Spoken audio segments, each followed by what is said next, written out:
Si Jésus mange avec les pécheurs, c'est qu'en sa personne, l'aurore des temps eschatologiques se lève, et que la distinction entre les justes et les pécheurs, entre le pur et l'impur, est désormais périmée. Mais ici encore, toute cette activité ne prend sens que pour ceux qui comprennent les signes des temps, c'est-à-dire pour ceux qui voient dans l'activité de Jésus et de ses disciples un signe prophétique de la venue du royaume, d'une réalité si nouvelle qu'elle met radicalement en cause le monde ancien, comme le vin nouveau fait craquer les vieilles outres. Marc 2, 21, 22. Ah, qu'il est déroutant ce Christ.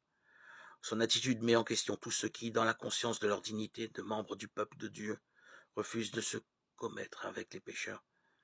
Il n'hésite pas à bouleverser les coutumes, provoquant outrageusement les pharisiens en guérissant un homme à la main desséchée le jour du sabbat. Marc 3, 1, 6. Il situe toute chose par rapport à la vérité, par rapport à l'absolu du mystère de Dieu, sans faire exception de personne. Et voilà que la rupture se produit. Contestés jusqu'au profond de leur être, les pharisiens n'ont qu'une issue, réviser leur position ou se fermer. Jésus oriente sans cesse vers celui qui est l'inspirateur de sa gratuité, auquel il renvoie toujours, mais de façon très mystérieuse, Dieu. Il se contente en effet d'agir. Il n'explique jamais en clair le pourquoi de son action, et c'est ainsi qu'il scandalise ceux qui n'en perçoivent pas l'origine eschatologique.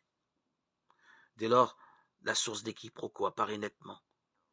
Si le lieu d'où Jésus agit et d'où il parle est plus ou moins pressenti dans la clarté de Dieu, tout s'illumine. On s'en remet à lui, et alors commence une longue marche pour la compréhension de son mystère. Mais si le lieu d'où Jésus agit et d'où il parle échappe à ses auditeurs, tout devient énigmatique. On bute contre lui, et c'est le scandale, dont l'évangéliste Jean témoigne avec plus d'éclat encore que les autres évangiles.